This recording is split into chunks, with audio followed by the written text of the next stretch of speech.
Hey, creative. Are you ready to discuss profits, the money, the ways to make it happen? The Profitable Creative Podcast is for you, the creative, how you define it. Videographers, photographers, entrepreneurs, marketing agencies, you get it. CEO of Core Group and author Christian Brim interviews industry experts, creative entrepreneurs, and professionals alike who strive to be creative and make money at the same time. Sound like you? Tune in now. It's time for profit. Welcome to another episode of The Profitable Creative, the only place on the interwebs where you will learn how to turn your passion into profit. I am your host, Christian Brim. Special shout out to our one listener in Liverpool, England. Never been to Liverpool, don't intend to go to Liverpool, but it is nice to have someone listening across the pond. Joining me today is Melinda Jackson of Melinda Jackson Public Relations. Welcome, Melinda. Thank you for having me. I'm so excited, and I would love to go to Liverpool personally. Really? Okay. I've heard it's not a nice place. Why not? But, you know, they say that about Pittsburgh too. So yeah, exactly.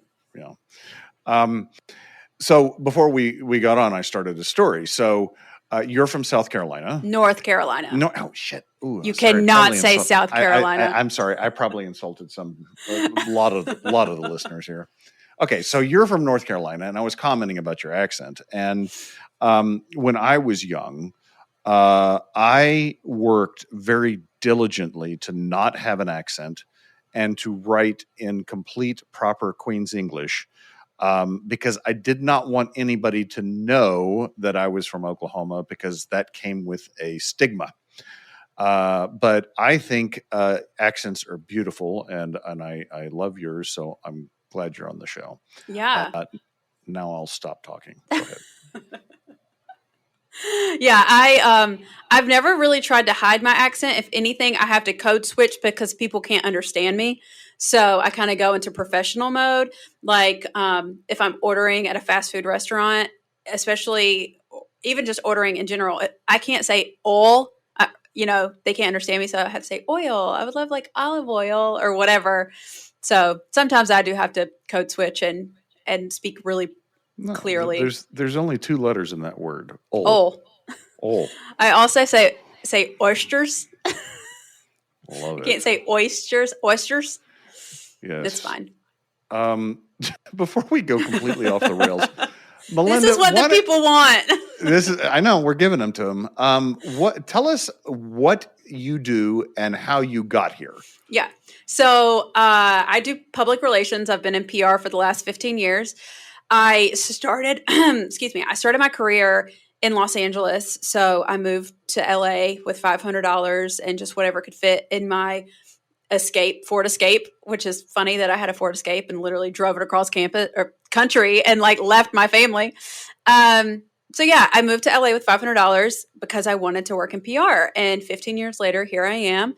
I did entertainment PR there. It was wonderful, beautiful. I did all the red carpets, all the award shows, and got really burned out. So moved back to North Carolina and worked at agencies here, hated it, and realized that the agency system is just so outdated and they're overcharging the clients and under-delivering, and I just wanted to do more for people. So I started my own company, and honestly, it was accidental because I was applying for jobs and just couldn't get hired anywhere. So I started taking freelance clients, and 6 years later, here I am. So when you were in LA, were you working for an agency? Yes. So I had multiple agencies that I worked for there. Okay. I interviewed you on my other podcast, The Chris Project. And now that you told that story, did I relate my daughter's experience of going to West Hollywood? Yes, we have very similar thoughts, I think. And I actually the last agency that I worked at was at the Pacific Design Center in West Hollywood. So yeah, agency life is not for the weak, but I think it's also extremely toxic as well. Well, as I said, my daughter, who is a figurative painter, oil painter, I would have considered my most liberal child, found West Hollywood too weird.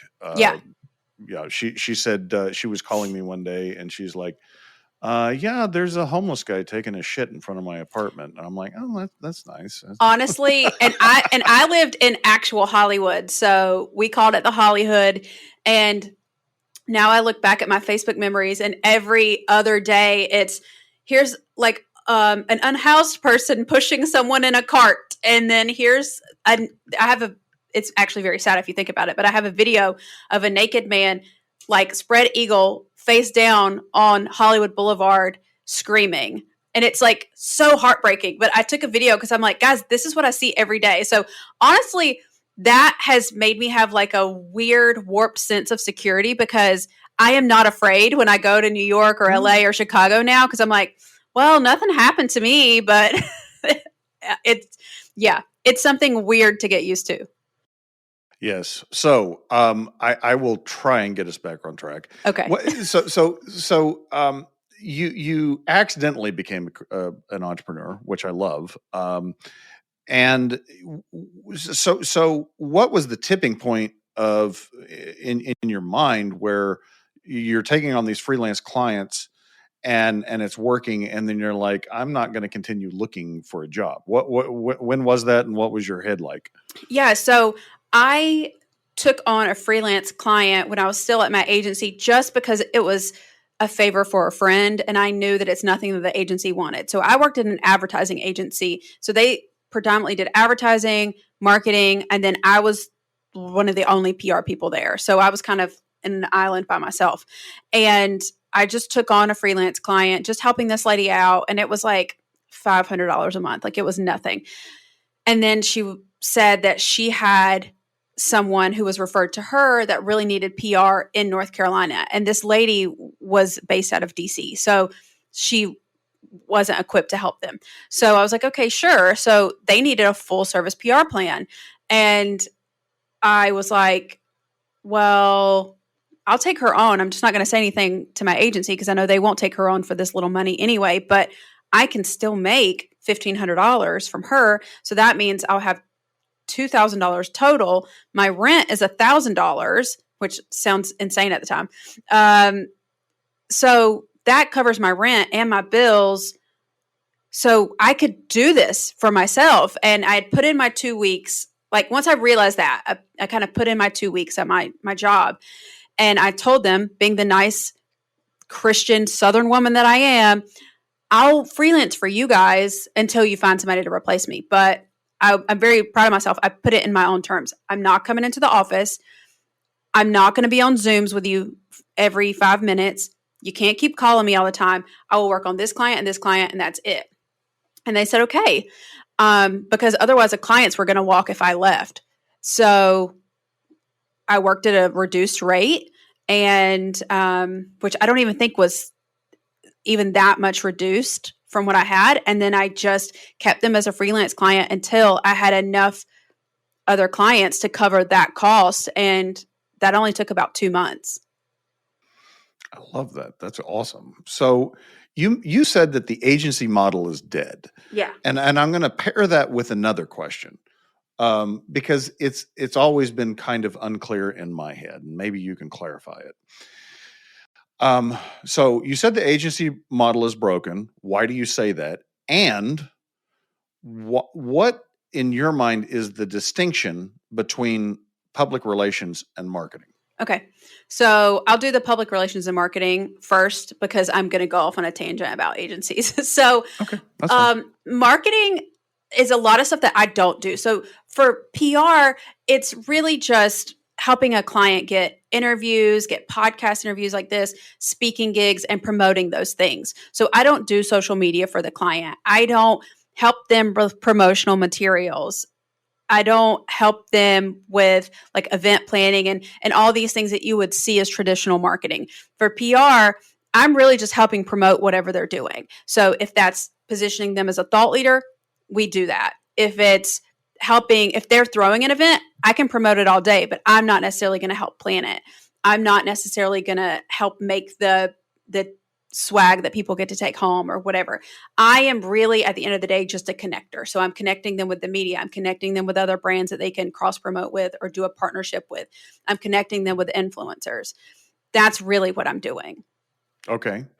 Okay. So go ahead with your answer on agency, because I think maybe what my confusion in that distinction is that with technology and with the changing landscape, it seems like the lines are potentially blurred more than they had been in the past. Yes, they're definitely blurred a lot now. So like if I have a client that has a marketing team and then they pull me on, like we'll collaborate on messaging and stuff, but like I'm not building the website. I'm not helping them figure out their visual identity. I don't do that. I can consult on it, but I'm not physically making that for them. Mm-hmm. So yes, it is blurred. So the agency life. So my experience in agencies, especially creative agencies, is that you are chained to your desk all day, every day. It's great if you don't take a lunch. It's great if you never take a vacation. They are going to work you to the bone, and that's how you get respect. It's doing every single thing possible for the client. It's being on call 24/7. And the agencies, a lot of the time, especially the bigger agencies, are going to overcharge and underdeliver. What I mean by that is they're going to overcharge. They're going to sell a bill of goods that they can't actually execute on, or they can execute on, but they're giving the account to an entry-level person or the low man on the totem pole. And that's who's actually working for you, not the person you signed with. Mm-hmm. Mm-hmm. Well, I think, that sounds like a lot of professional models across other services. So accounting or law or, architecture, engineering, whatever. That model, that what I call the partnership model, where the people at the top are the ones that are selling and making the money, but it's predicated on this pyramid of low paid professionals delivering. It's an MLM. Okay, it's like, right. I mean, I called it a pyramid scheme. It I'm is. going to go ahead. Okay.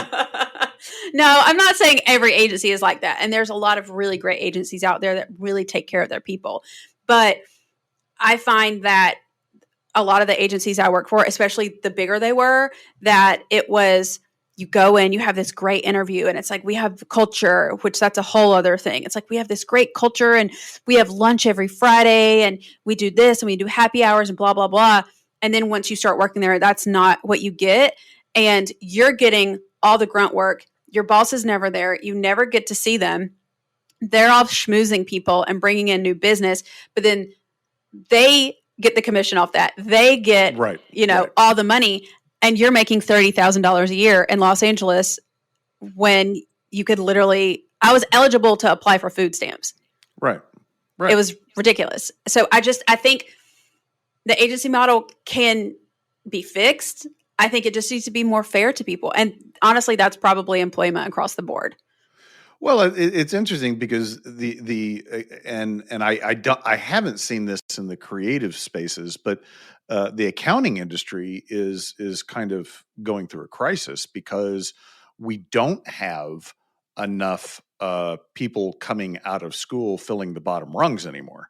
People are not sitting for the exams; they're not studying accounting, and all of these business models that are predicated on a bunch of cheap labor are sitting around going, what the hell do we do? Because it's not there anymore, right?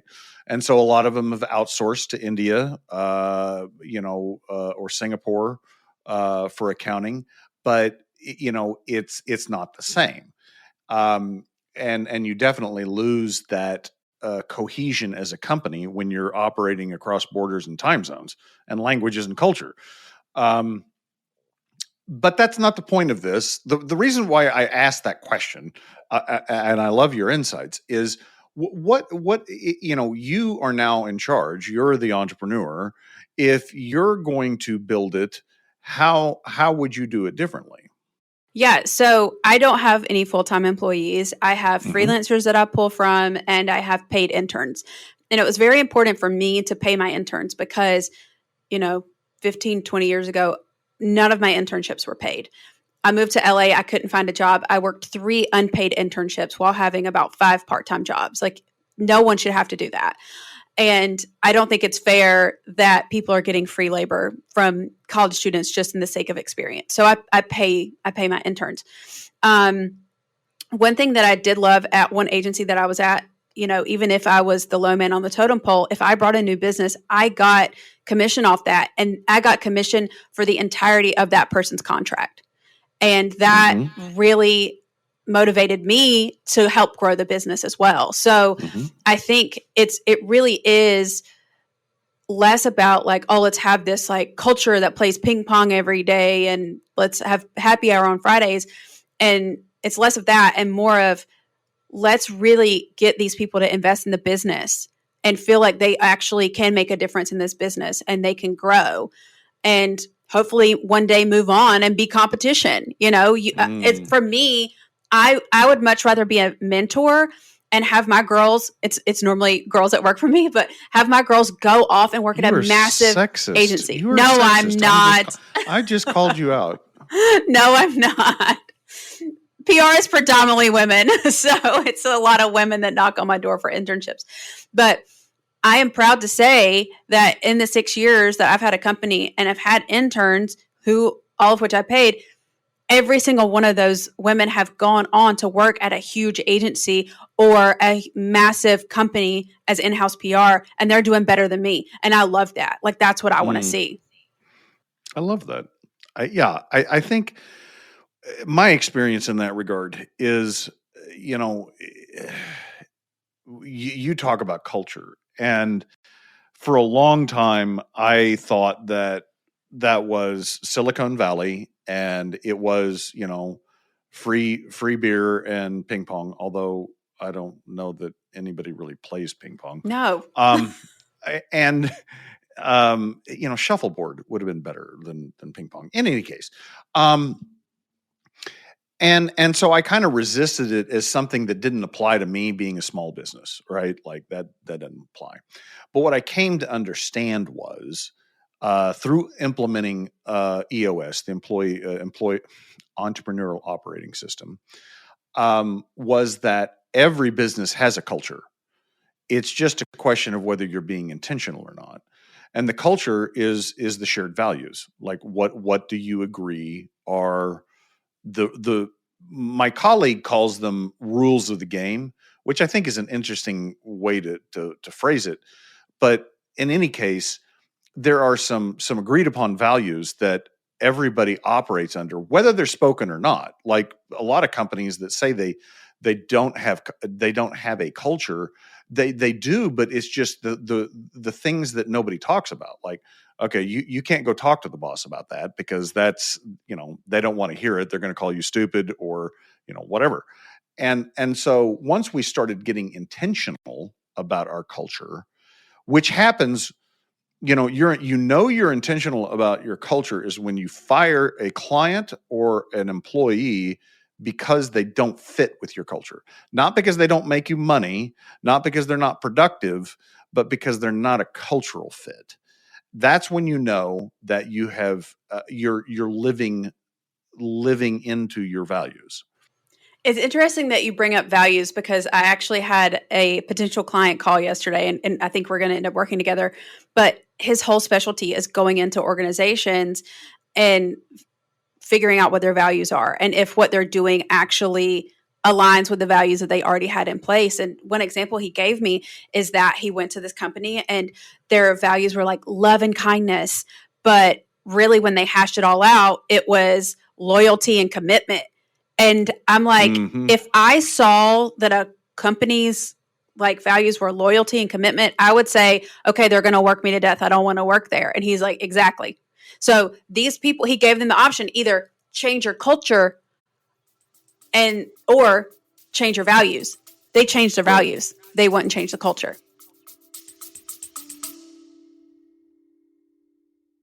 Hey listeners, are you ready to turn your passion into profit?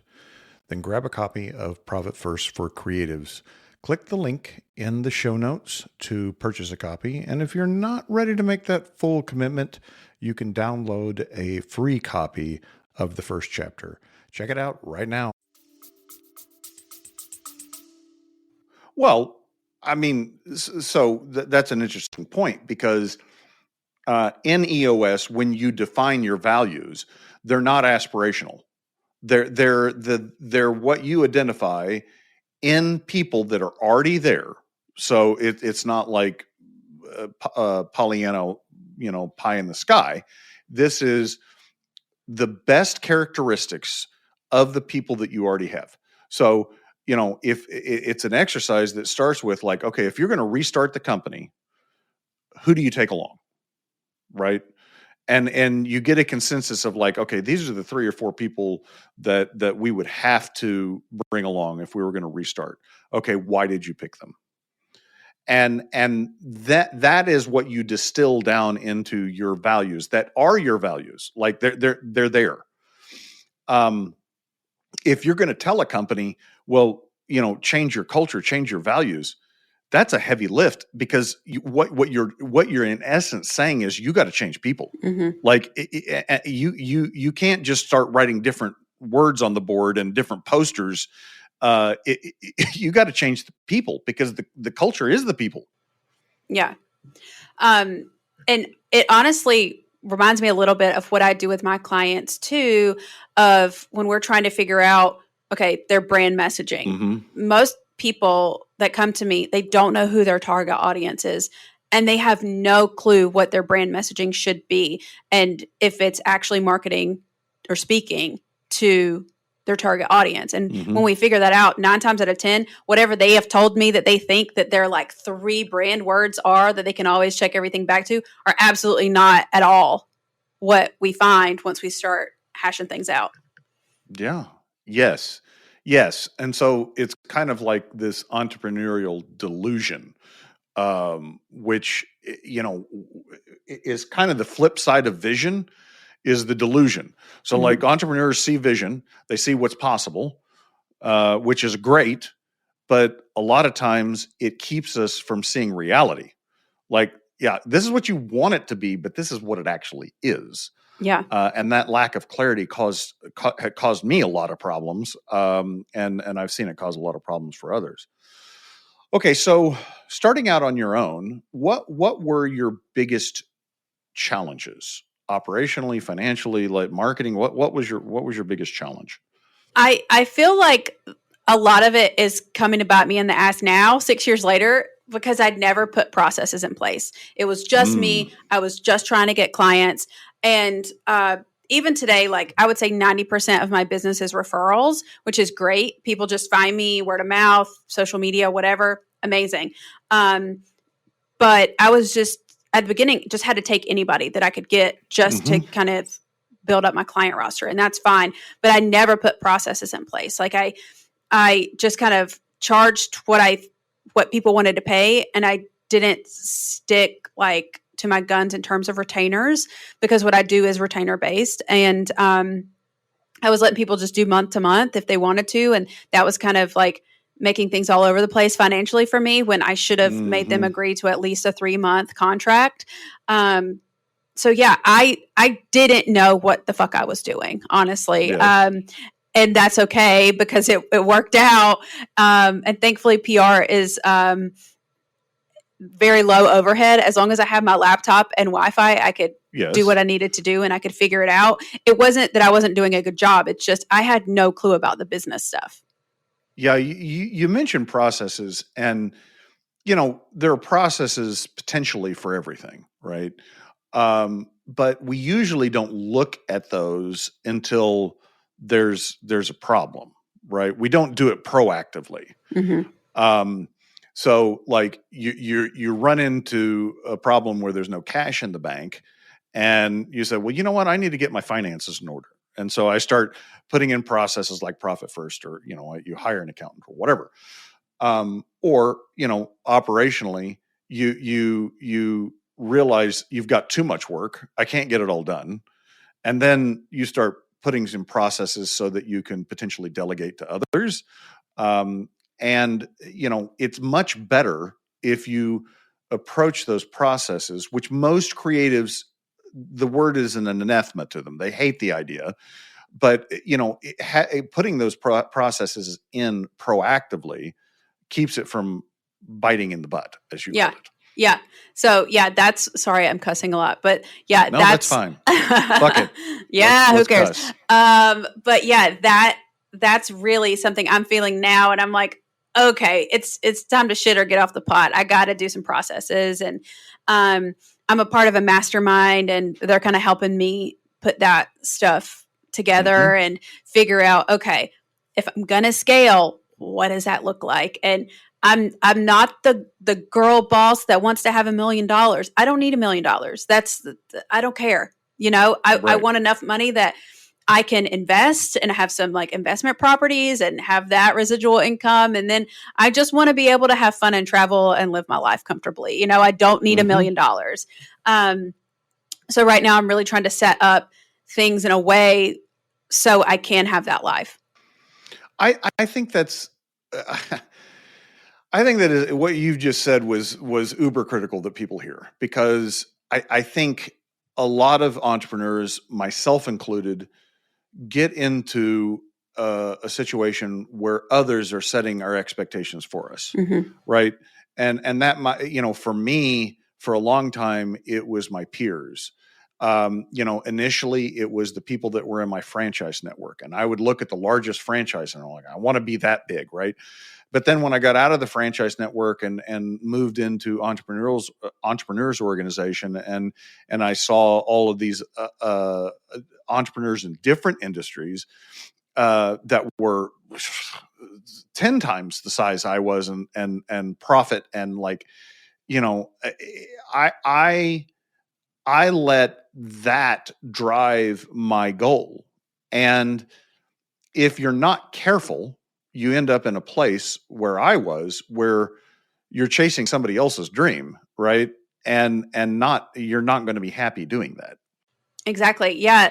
I think, especially as a female entrepreneur, there's this pressure to hit $1 million and to then, seven figures. That's always what it is. Or like 8 figures, 9 figures. Like I heard 9 figures on a podcast today. I'm like, why? I don't need 9 figures. Like, that's ridiculous. Right. And there's this pressure to be this girl boss. Like, if men can do it, we can do it. And, hit your first million. Here's how I hit my first million. And I just sat there and I was like, I am not putting that pressure on myself. I don't need it. How much money do I need? This is how much money I need. I'm good. If I had more than that, amazing. I can buy some rental properties. I can get some Airbnbs, whatever. Have that. That's what my parents have done in their retirement. I want to do it as well. And, I don't need the $1 million. Stop putting that pressure on yourself. Yeah, because here's the reality. I'm just going to be, because I'm not hyping anything and I'm not hyping anybody. The percentage of businesses in the United States that reach $1 million is 4%. That's all businesses, across all industries, it's 4%. Which means, frankly, you have to do things and be something that the vast majority of the people are not willing to do. Right? And most people won't. And that's okay. I'm here to say it's totally okay to not do those things. Yeah. Because if you don't define success, you're never going to achieve it, right? Like if it's just more, then you're never going to be satisfied. Exactly. And you're going to keep pushing and pushing and pushing it and just working yourself to death and comparing yourself to everybody else. I realized, like, at the end of the day, all I want to do is help people. I know I'm good at PR. I know I am good at connection. This is my God-given gift, This is what I'm good at. If I can make money on it and make a really wonderful life for myself, amazing. But I want a life of ease. I don't want a life where I am working 24/7. I can never calm down, where my anxiety is bad, where I'm having panic attacks all the time. I don't want that. No. And the reality is that if if you don't draw the line for yourself, others are going to push you into that, right? I mean, like your mastermind, your peer groups, the world, social media, whatever is going to push you in that direction if you don't define it for yourself. Mm-hmm. Okay. What would you mentioned being a mentor, and I love that. What do you try to impress upon young people that are, I guess, young women? Yeah. That are, I mean, I guess I'm a male. I can't do PAR. That's fine. You can. There are plenty of men that do PR. That's totally fine, because I'm just going to go ahead and go take the other side and say there are things that you can't do. That's true. That's fine. That's fine. You can't be an engineer. So I don't want to be. So, what do you look for to help them with? Yeah. So for me, it's a lot of just teaching them what to look for in terms of when they're looking to work at an agency. That's what most people want to do. And just saying, like, look, this is what my experience was at the agencies that I worked at. This is what my experience was looking at places that have in-house PR. Yeah, this is what to ask for. This is what to expect. And I think the what to expect is really the most important thing, because every single one of the awesome young women that have worked for me have gone into agencies and said, oh my God, it's just like you said. It's just like you said. I don't want them to feel like the rug is being put out from under them like I did. I didn't have any warning. I didn't know anybody that worked in PR. Mm-hmm. No, my parents didn't even know what PR was. They thought they still think I work in marketing. I still don't. I send emails all day. That's what I tell my parents. I get people on the news. But that's what my nephews say. They're like, Sissy gets people on TV. That's what I do.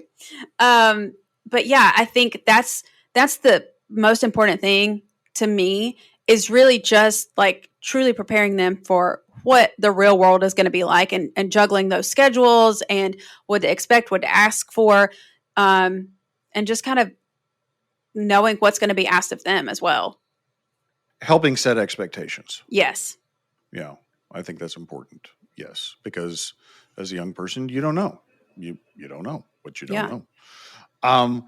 What advice would you give yourself 6 years ago when you started out? Like, besides putting in processes, we've got that one. What advice would you give your, I'm going to take a wild guess, 29-year-old self? I was 30, so yeah.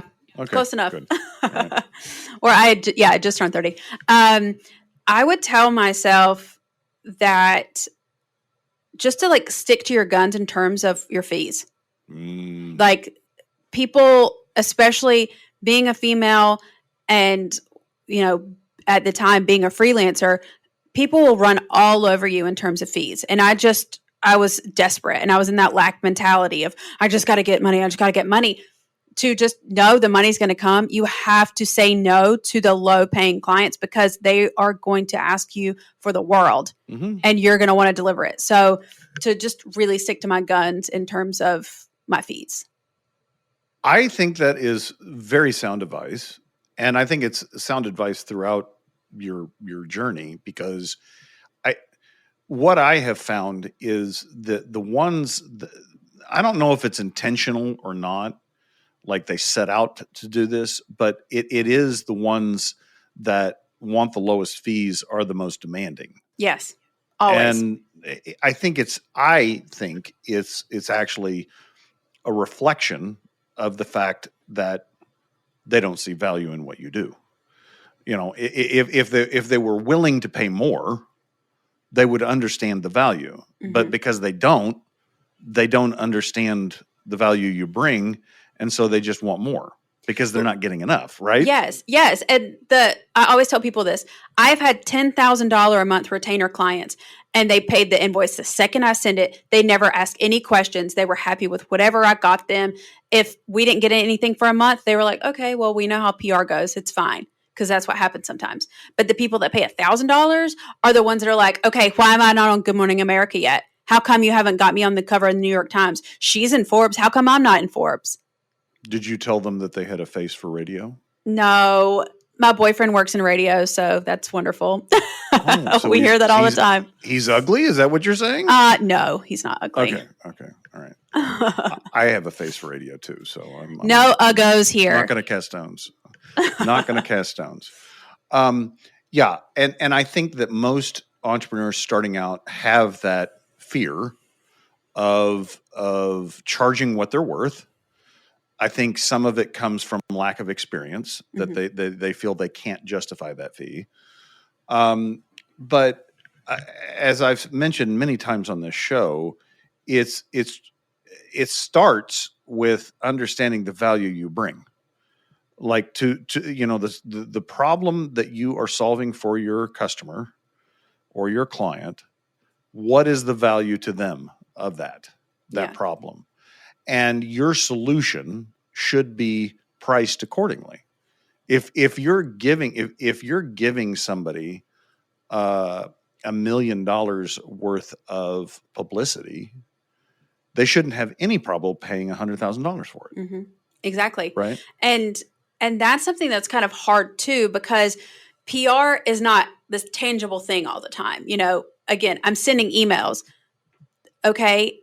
It's up to the person to respond to me. The client is like, okay, I just paid you $3,000. What have you done? I'm like, well, I've sent 57 emails and haven't heard back from anybody, but I'm really trying. It's hard for them. It's hard for me. And I have to remind myself at the end of the day that I can't charge the same thing I charged 6 years ago. I can't charge the same thing that the agency I worked at 15 years ago charged.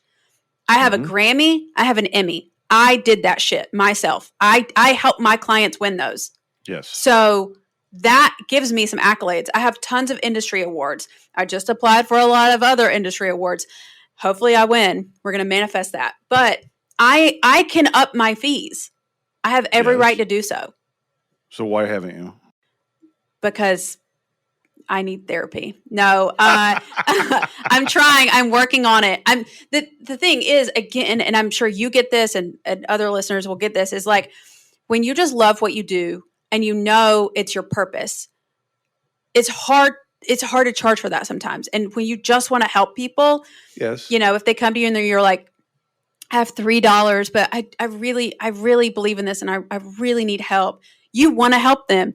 And so you will, like, what is it? Fall on the sword or whatever, like whatever the saying is, you will fall on your own sword for it. Like, it's hard. I think with experience, you'll get over that. I shared that feeling that you have, but what I came to realize is that someone's passions or feelings about something don't necessarily equate to a commitment. And, I should not care about something more than they care about it.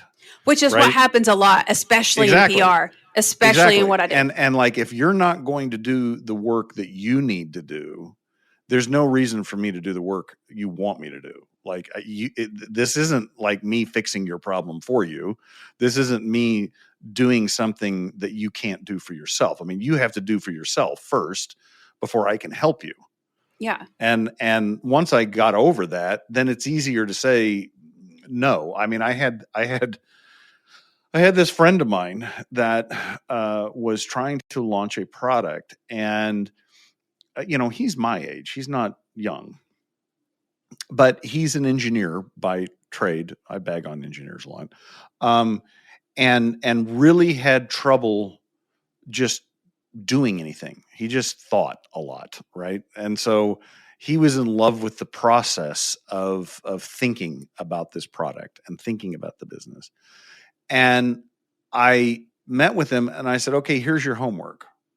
And when you come back and you've done your homework, we'll move on. And the funny thing is he didn't do the homework, but he actually blamed me for not doing the work. And we didn't talk for a year. I didn't know he was mad at me. Like, But he reached out to me. He goes, we need to meet and clear the air. And like, he's telling me like, well, I did what you asked me to do. And I'm like, I don't think so, but okay. And we patched that over. But my point is that I could have got sucked into helping him when my help was going to be completely useless until he did what he needed to do. And that's what I find a lot in PR. People will come to me and they'll say, I really need PR. And we have to break it down. Okay, what do you have? Do you even have anything that's worth promoting? No. So, okay, we're not doing this. We're not, Make me famous. That, I swear to God, that's what I get from people. They're like, make me famous. I just want to be famous. I want to be known. Yes. Can you do that for me? I want to be famous. Okay, I got you. Okay. I have a colleague that I invited him on the podcast, and the Chris Project, not this one. And he said, why would I want to do that? And I was like, well, make you famous. Yeah. Tongue in cheek, right? I think there's 10 downloads an episode, so that's not going to make him famous. And he said, why would I want to be famous? He said, that's a tax. Like he looks at being famous like as a negative. Like he doesn't want people to know. Hey, I've seen it. I have seen it. Trust me. I don't want to be like actual famous at all. I want free stuff. I don't want to be famous. No. Well, Melinda Jackson, how do people find you if they want to learn more about you or what you do? It's very easy. MelindaJacksonPR.com, at Melinda Jackson PR on social. And then my personal, if you want to see just like me being very chaotic and fun, my personal Instagram is at Melinda Gale, Gale. That's my middle name because I'm Southern. Everybody has a Southern name. I mean, a middle name. Yeah, but in the South, they didn't give you a middle name? No, my parents were hippies. So okay. No, I have no middle name. It's just Christian Brim. Well, I'm Melinda Gale. So, in the South, you have to say. Call people by their both. Second and third. Yes. And if you don't know their middle name, you make one up for them. Yes. Well, you're probably going to guess about half the time. Yes. Correctly. There's only like 4. Right. I'll put those links in the show notes. Listeners, if you like what you've heard, please rate the podcast, share the podcast, subscribe to the podcast. If you don't like what you heard, shoot us a message and we'll replace Melinda. Yep, that's fine. No harm, no foul. Ta-ta for now.